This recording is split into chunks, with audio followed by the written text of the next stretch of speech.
जब बसपा मजबूत हो रही है, वोट इनका वापस लौट रहा है, फिर इंडिया अलायंस का जो है चेहरा बनने के लिए बहन मायावती जी तैयार है अथवा इंडिया अलायंस वाले। मैं आरडी भारती और आप देख रहे हैं बिहारी सुल्तान। कुछ कथित मीडिया के ऊपर कुछ बहुजन समाज के वे नेता जो इंडिया अलायंस में अपने आप को छोटा समझ रहे हैं, उनका कुछ नहीं चला भाजपा के सामने, ईवीएम के सामने, क्रूर शासन के सामने, तो अब वह बहन मायावती जी की तरफ देखने लग गए, इंडिया अलायंस का चेहरा बनाने लग गए। कुछ लोग व्यूज प्राप्त करने के लिए बहन मायावती जी को इंडिया अलायंस में डाल रहे हैं और इस तरह का वीडियो सामने आ रहा है। मैं आपको बता दूं, सच्चाई यह है कि बहुजन समाज पार्टी अब पुनर्जीवित हो गई है।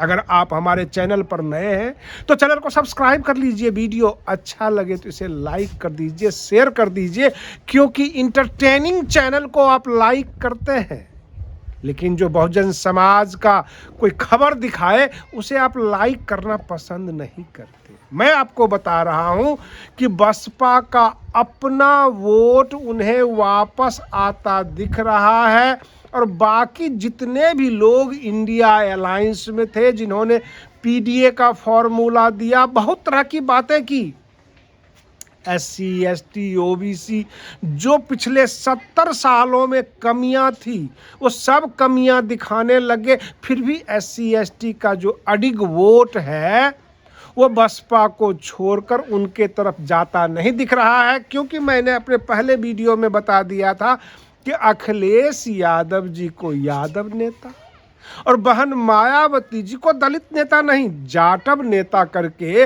भाजपा बाकी जो होता है गैर यादव OBC और गैर जाटव दलितों पे अपना हाथ साफ कर लेती है।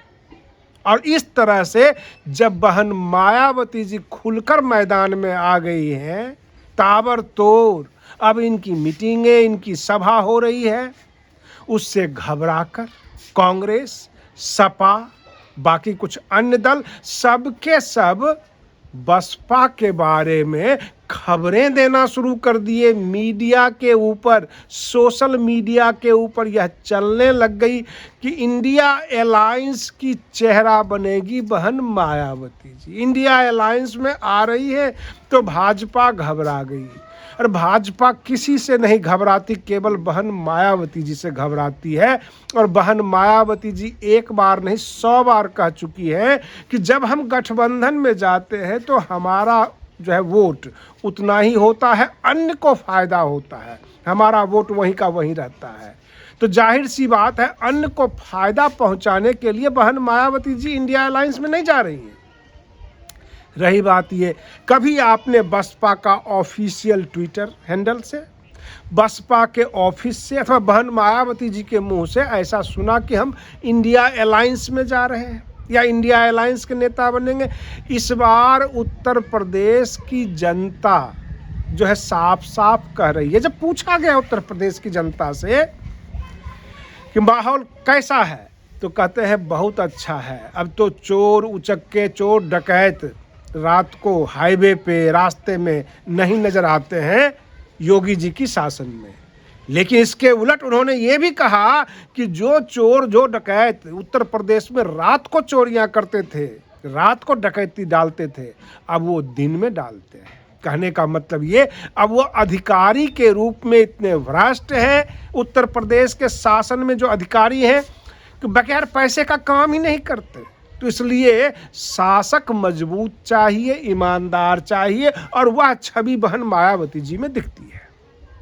उत्तर प्रदेश की जनता मूड बना चुकी है कि बहन मायावती जी को 2027 में लाना है, और ये तमाम चीजें अन्य राजनीतिक दल और मीडिया भांप गई है। मीडिया को चाहिए मसाला, मीडिया को चाहिए कहीं न कहीं से कोई फुटेज, किसी के बयान, किसी के विवादित बयान, और वो तमाम चीज़ें कलेक्ट करके वीडियो बनाती हैं। लेकिन बहुजन समाज पार्टी कभी भी ऑफिशियली किसी से ये नहीं कहा कि हम इंडिया अलायंस में जा रहे हैं अथवा उनके मीटिंग में जा रहे हैं और उनसे हम बात कर रहे हैं, ऐसा भी नहीं कहा। मेरा एक सवाल था कि कहीं इंडिया गठबंधन की ये साजिश तो नहीं है कि बसपा के वोट बैंक पर ध्यान होगा?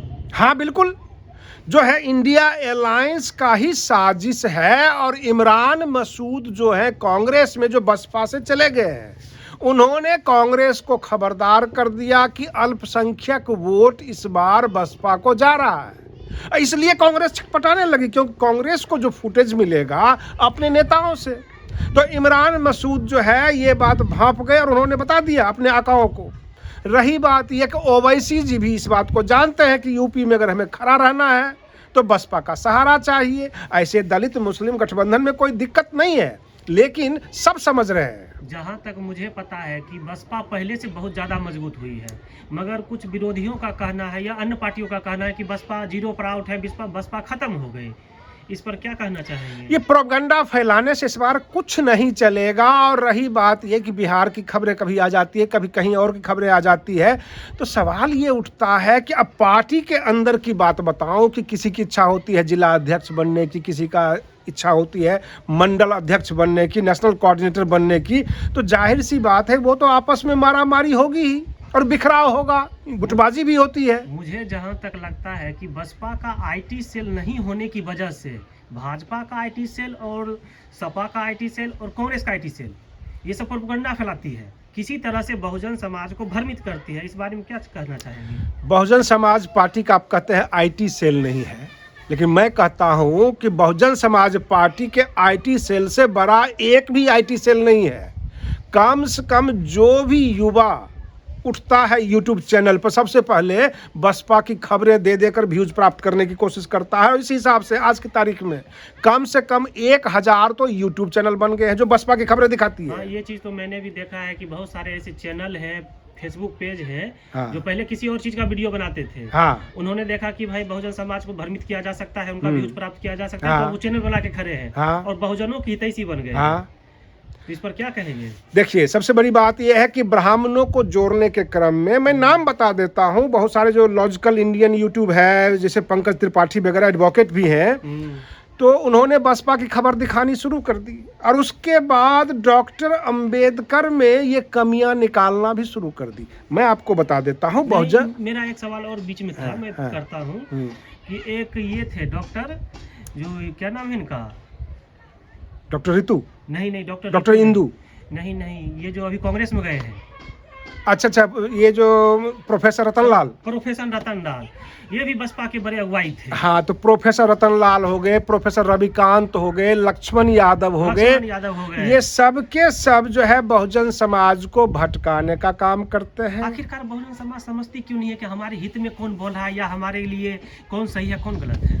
बहुजन समाज के सामने जब वीडियो आता है, सबसे पहले तो जो मेरा अनुभव है इतने सालों का, कि हमारे जो दर्शक है वो सब्सक्राइबर नहीं है, सब्सक्राइब नहीं करते हैं। उनके सामने रिकमेंड होकर वीडियो आता है तो देख लेते हैं, कमेंट करते हैं हाँ। कि सर आपका वीडियो, बहुत सारे लोग कहते हैं बहुत दिनों के बाद आपको देख रहे हैं, इसका मतलब है कि वो नहीं थे या उनके सामने वीडियो नहीं गया, सब्सक्राइब उन्होंने नहीं तो किया। इसी तरह इन लोगों का जब वीडियो वायरल होता है तो वो देखते हैं और 2-4 कमेंट करके भला बुरा कह के निकल जाते हैं। लेकिन ये सब मौका परस्त है। मैं आपको बता दूं कि बहुजन समाज के लोगों को केवल एक बातें बताई जाती है कि डॉक्टर अंबेडकर जो है संविधान के निर्माता थे, इससे ज्यादा बताई भी नहीं जाती।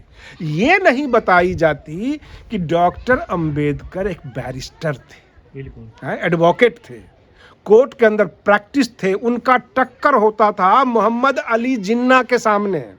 जो मोहम्मद अली जिन्ना सबसे प्रथम जो है प्रधानमंत्री, राष्ट्रपति, जो भी कह लीजिए वहाँ का, पाकिस्तान का।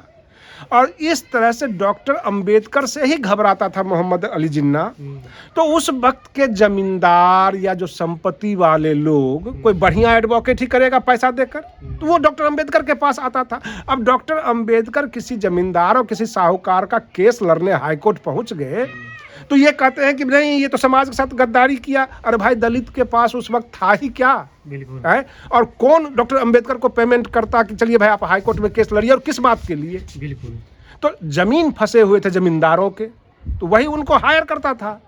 अब वो निकाल कर दिखाने लग जाते हैं कि डॉक्टर अंबेडकर को साइमन कमीशन ने बुलाया। अंग्रेज भी उनसे जो है सलाह लेते थे डॉक्टर अंबेडकर से। तो 2027 में जो विधानसभा चुनाव होगा उत्तर प्रदेश में, हाँ, एक नंबर पर कौन सी पार्टी रही है? हम नहीं कहते हैं कि बसपा सरकार बना रही है, क्योंकि ईवीएम की सरकार है, ईवीएम का खेल है। इसमें आप क्या कहना चाहेंगे कि कौन बाजी मारेगा? एक बात आपको बता देता हूँ कि एक देहाती कहावत है, हमारे दर्शक इस चीज़ को माइंड ना करें, कि बानिए ने कहा कि हम अपनी सारा तौर तरीका तौलने के वक्त बता देंगे।